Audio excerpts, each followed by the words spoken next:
Start here. Confidence is not magic, and it is not something a lucky few are born with while everyone else is left behind. Confidence is built.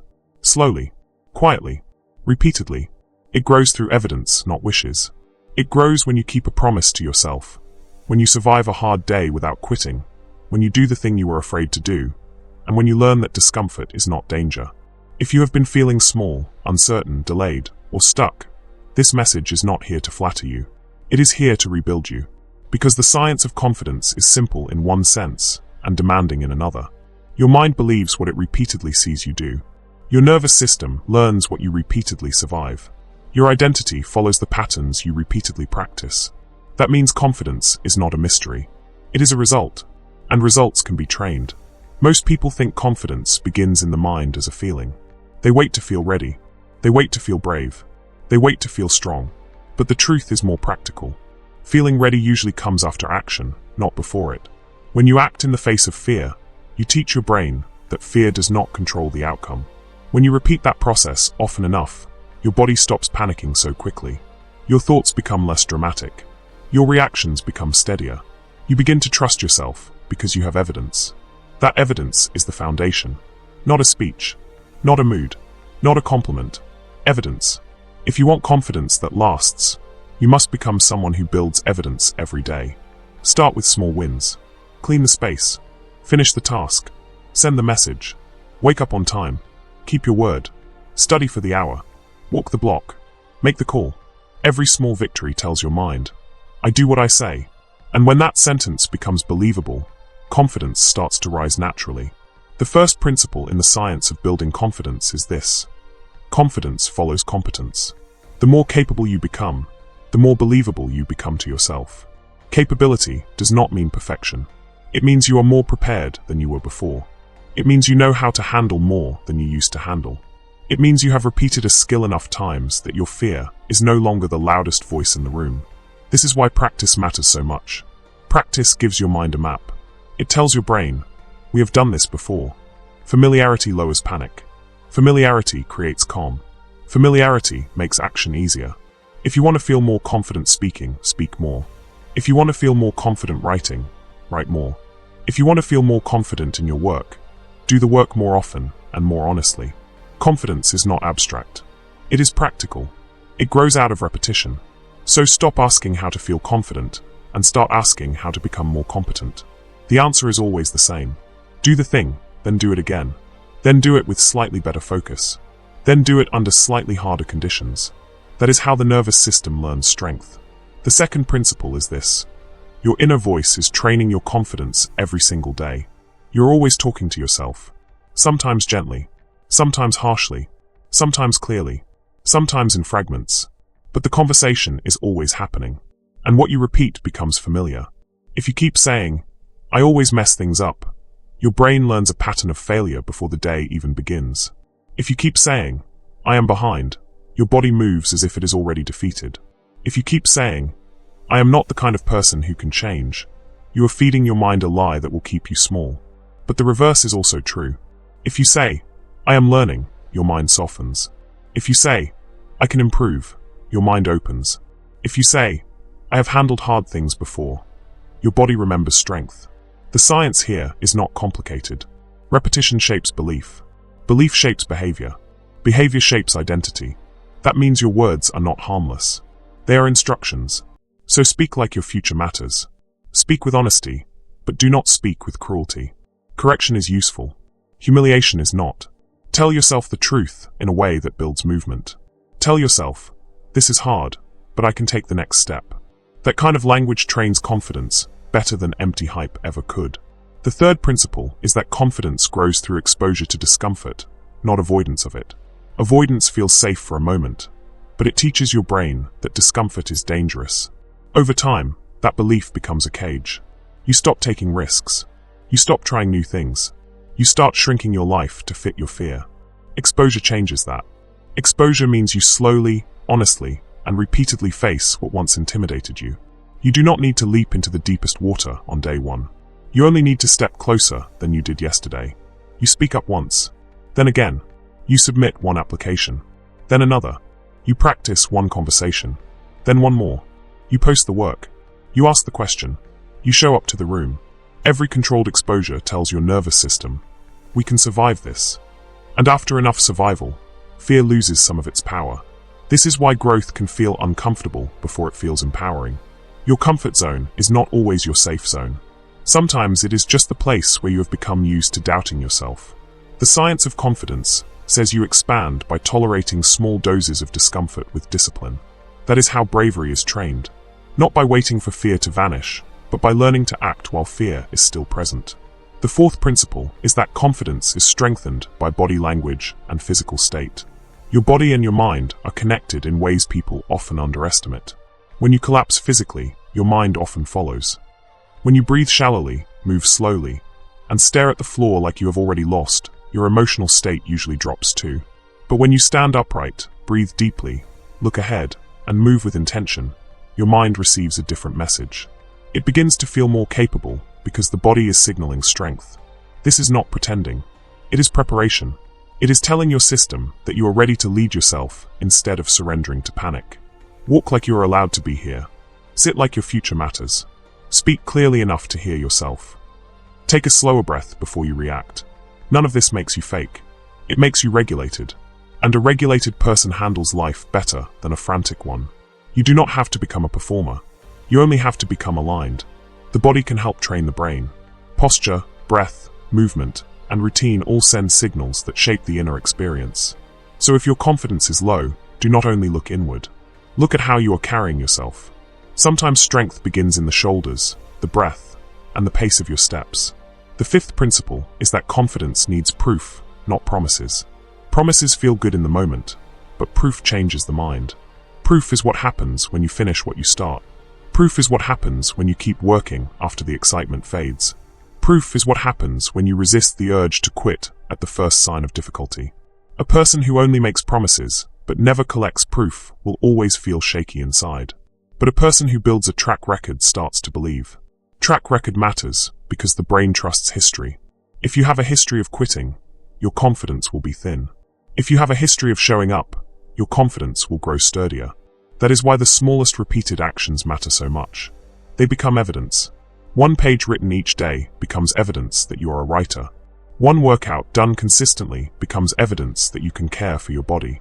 One difficult conversation, handled with maturity, becomes evidence that you can face discomfort.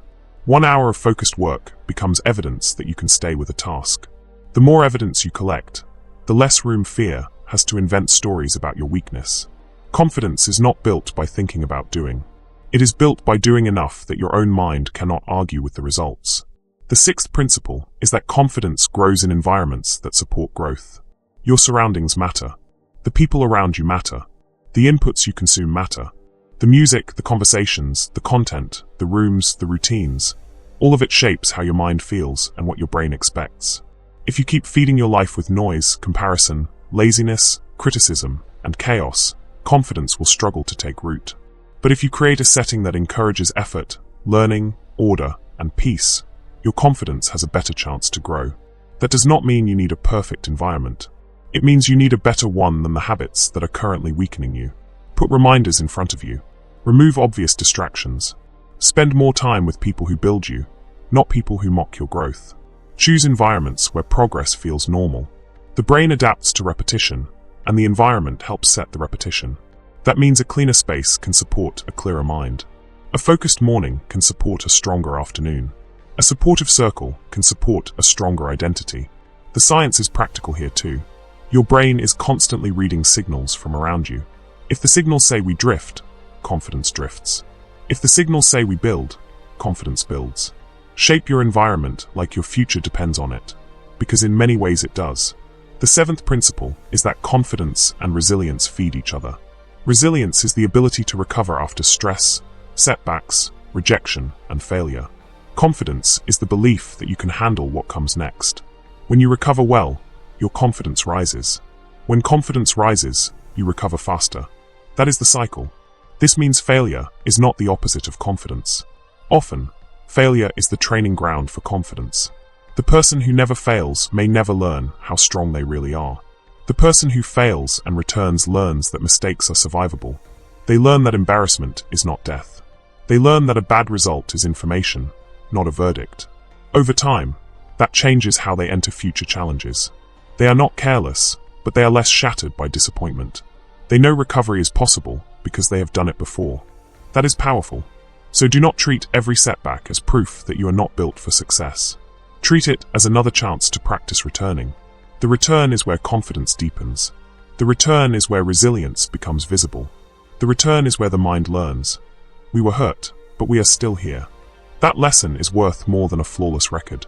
The eighth principle is that confidence is often built in privacy before it is visible in public. People see the final result and assume confidence appeared fully formed. It did not. It was rehearsed in private. It was practiced alone. It was shaped in quiet rooms, early mornings, and ordinary days. The private version of you matters. How you speak to yourself in the morning matters. How you handle disappointment when nobody is watching matters. How you respond when the work is boring matters. How you act when the reward is delayed matters. This is where the real science of confidence lives. The brain learns from what you repeat in private, because that is where habits are formed. If you practice discipline alone, you become more trustworthy everywhere. If you practice courage alone, you become less intimidated publicly. If you practice calm in private, you become steadier in public. A lot of people try to create a confident image without building a confident base. That is why they burn out. Image without evidence is fragile.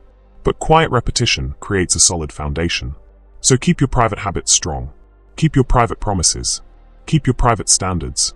Eventually, the public version of you will reflect what has already been built inside. The ninth principle is that confidence grows when you stop confusing your current state with your permanent capacity. Right now, you may feel uncertain. You may feel delayed. You may feel behind. You may feel like other people are ahead of you. But your current feeling is not your ceiling. It is just the condition of the moment. Capacity expands. Skills improve. Belief strengthens. The fact that you are struggling now does not mean you are destined to struggle forever. It means you are in a chapter where growth is being demanded from you. That demand is uncomfortable, but it is also good news, because it means more is possible than you think. If you were fully fixed, there would be nothing to build. But you are not fixed. You are developing, and development is hopeful. The science of confidence asks you to stop using temporary discomfort as permanent evidence. Feelings are real, but they are not always accurate predictors of your future. The moment you start treating growth as something available to you, your behavior changes. You stop saying, "This is just who I am," and start saying, "This is where I am right now, and I can improve." That shift opens the door to change. And change is where confidence begins to breathe. The 10th principle is that confidence is strengthened by action taken before certainty arrives. You will rarely feel completely ready. You will rarely know everything. You will rarely have all the answers. Waiting for certainty can become a trap that keeps you from ever starting. But action teaches what thinking alone cannot. Action reveals what is possible. Action creates momentum. Action gives your mind something real to work with. You do not have to take reckless action. You only have to take honest action.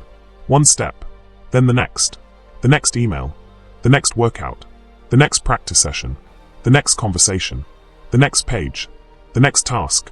Confidence begins to grow when your actions become larger than your fear.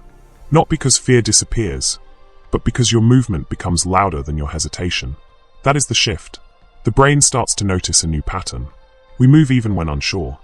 We continue even when afraid. We improve while learning. That pattern becomes identity, and identity becomes strength. Many people wait to feel confident before they act, but the science says the act itself is what trains confidence. So begin, even imperfectly, even nervously, even slowly. Begin, then repeat, then refine, then continue. That sequence is how confidence becomes real. You also need to understand that confidence does not grow well in a life ruled by constant comparison. Comparison tells you that every stage of growth should look like someone else's highlight reel. It makes you impatient with your own process. It makes you overlook progress because you are obsessed with somebody else's speed. But confidence is not built by racing the world. It is built by mastering your own next step. Stay in your lane. Respect your timeline. Learn from others without becoming crushed by them.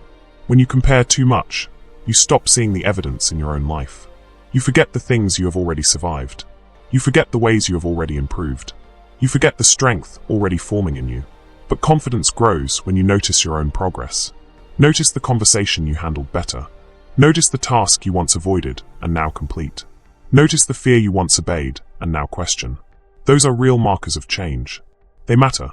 The more you notice them, the more your brain builds a record of capability. That record becomes confidence. Comparison steals attention from that record. So protect your attention. Look at your own growth honestly. That is enough. In fact, that is everything. There is a quiet but powerful relationship between confidence and self-respect. Every time you keep a promise to yourself, you increase self-respect. Every time you ignore your own goals, you reduce it. Every time you choose to act with integrity, you reinforce it. Confidence cannot live very long where self-betrayal has become normal. Your mind notices whether your words match your actions. If they do, trust rises. If they do not, trust weakens. That is why the little choices matter so much.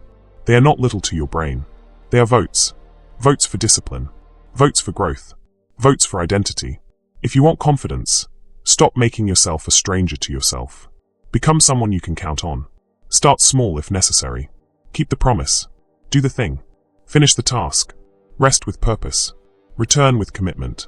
When your actions become consistent, confidence starts feeling less like a dream and more like a natural consequence. You stop needing to hype yourself up constantly because the evidence is already there. This is why the science of confidence is so empowering. It shows you that belief is not a gift from outside. It is a result built from within, one honest action at a time.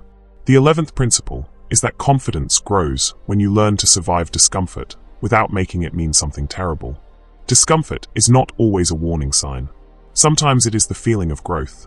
Sometimes it is the stretching sensation of a life expanding. If every uncomfortable moment makes you think you are failing, you will never stay long enough to get stronger. But if you learn to interpret discomfort more wisely, your confidence rises. You begin to understand that awkwardness is part of learning. Tension is part of change. Uncertainty is part of growth. That means you no longer panic when things feel strange. You know strange can simply mean new. You know uncomfortable can mean developing. That shift makes a huge difference. It helps you stop abandoning yourself at the first sign of difficulty. Instead, you stay present long enough to adapt. You learn. You breathe. You continue. And because you continue, your confidence expands. Your nervous system learns that difficulty does not automatically equal danger. It learns that you can tolerate more than you thought. That knowledge becomes a shield. It makes you less likely to collapse under pressure. It makes you more willing to enter spaces where growth lives. And confidence grows where growth is welcomed, not feared. The 12th principle is that confidence is not just about winning. It is about recovery. The strongest confident people are not the ones who never fall. They are the ones who know how to get back up without losing their identity. Recovery teaches the brain that failure is survivable. It teaches the heart that disappointment is not the end. It teaches the body that stress can be handled. This is critical because life is not linear. There will be setbacks. There will be slower seasons. There will be days when your effort does not produce the result you hoped for. If your confidence can only survive success, it is fragile. But if your confidence is built through recovery, it becomes durable. That is why every return matters. The comeback matters. The restart matters. The decision to keep going matters. Each recovery is evidence. Evidence that you are more resilient than the setback. Evidence that your worth is not measured by one outcome. Evidence that you can learn and move forward. This is one of the deepest parts of building confidence. Not just learning how to perform, but learning how to return after being shaken. That return becomes a source of courage later. You remember, I came back before. I can come back again. That memory is powerful. The 13th principle is that confidence grows when you keep your life simple enough to be sustainable. Too many people try to fix insecurity by adding too much too quickly. They create massive plans, unrealistic schedules, and high-pressure expectations. Then they burn out and feel even worse. Confidence does better with sustainable rhythms. Simple routines, clear priorities, small victories, reasonable goals, repeatable habits. The brain likes what it can repeat. Confidence likes what it can trust. Sustainability matters because it prevents constant restarts. When your system is too complicated, failure becomes more likely. When your system is simple and clear, consistency becomes easier. A confident life is not necessarily a chaotic life full of enormous effort every day. It is often a well-ordered life with enough structure to keep momentum alive. If you are struggling, simplify. Reduce the noise. Choose fewer goals and do them well. Protect your energy. Build a pace you can maintain. Confidence will grow in a system that can survive normal life, not just inspired moments. That is the science. What can you repeat? What can you maintain? What can you actually live with over time? Build there. That is where real change lasts. The 14th principle is that confidence is closely tied to honesty. Honest people build faster because they waste less energy pretending. They admit where they are weak. They admit where they are afraid. They admit where they have been inconsistent. That honesty can sting, but it is freeing because it ends the confusion. Once the truth is clear, the work is clear. You no longer have to defend a fake image. You can build. You can correct. You can improve. And confidence grows when your life becomes less divided. A divided life says one thing and does another. A divided mind wants growth, but secretly protects comfort. Honesty brings the pieces together. It says, this is where I am, and this is what needs work. That kind of clarity is powerful. It removes shame from the process of becoming. It lets you be a beginner without pretending to be finished. It lets you learn without hiding. It lets you recover without denial. And confidence thrives in that environment because confidence is not the enemy of truth. It is a result of truth lived consistently. The more honest you are with yourself, the less energy you waste maintaining illusions. That freed energy can then go into building, practicing, and growing. The 15th principle is that confidence grows when you stop waiting for permission to become stronger. Many people live as if confidence must be granted by someone else. They wait for approval. They wait for validation. They wait for someone to notice. They wait for someone to say they are good enough. But permission is not the source of your strength. Practice is. You do not need the world to give you the right to improve. You already have it. You do not need applause to begin. You do not need certainty to start. You do not need perfection to move. You need a decision to train your mind, a decision to keep your promises, a decision to face what has been avoiding you, a decision to build evidence. That is how confidence begins to mature. It is self-directed. It does not ask the outside world for approval before it acts. It learns to trust internal standards more than external noise. This does not make you arrogant. It makes you grounded. A grounded person can grow because they are not constantly swaying with public opinion. They are anchored in action, and anchored people become hard to shake. The science of confidence becomes even more important when life feels delayed. Delay can make people question everything. They start to wonder whether the goal is wrong, the effort is useless, or the future has passed them by. But delay often says more about timing and development than it does about destiny. Some things take longer because you are still becoming the person who can hold them well. That is not a rejection. That is a preparation. If you understand this, delay loses some of its emotional power. You stop treating it like proof that you are behind forever. You start treating it like a season where strength is being tested and built. During delay, keep collecting evidence. Keep practicing the habits. Keep improving the skills. Keep strengthening the inner voice. Keep showing up. That work is not wasted. It is making you ready. The visible result may come later, but the internal result is happening now. You are becoming calmer, more focused, more resilient, more honest, more capable. That is part of success too. Do not underestimate the invisible changes. They are often the ones that make the visible breakthrough possible. One of the reasons confidence is so valuable is that it changes how you interpret setbacks. Instead of seeing every setback as proof of inadequacy, you begin to see it as useful feedback. That shift is huge. It stops you from turning every obstacle into an identity crisis. It keeps you learning. It keeps you adapting. It keeps you moving. The person with low confidence often says, "This happened because I am not enough." The person with growing confidence says, "This happened, so I need to adjust." That is the difference. One response shrinks the self. The other strengthens the next attempt. That is why confidence is not just emotional. It is strategic. It helps you make better decisions under pressure. It helps you stay open when things go wrong. It helps you maintain momentum when others would quit. And momentum matters. Once you begin moving with belief, even small belief, life starts to respond differently. You become less afraid of what might happen.